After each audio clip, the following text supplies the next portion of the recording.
Le camp occidental a donné un bien piètre exemple tout au long des 20 dernières années. Ne l'oublions pas.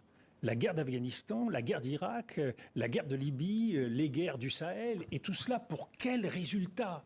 Et c'est bien pour cela qu'il y a quelque chose sur lequel les historiens reviendront.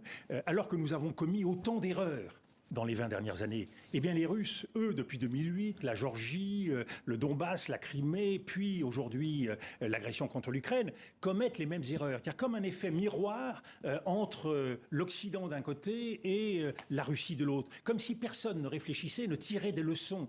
Nous n'avons pas encore, à mon sens, tiré toutes les leçons de ces interventions militaires, et en particulier de l'intervention militaire américaine en Irak et du mensonge. Regardez dans le discours de Vladimir Poutine à quel point il reprend la rhétorique occidentale, celle qui a été la nôtre au Kosovo, celle qui a été la nôtre en Libye, celle qui a été celle des Américains en Irak. Et donc, il y a de ce point de vue-là nécessité, à un moment donné, de se confronter à la réalité des choses.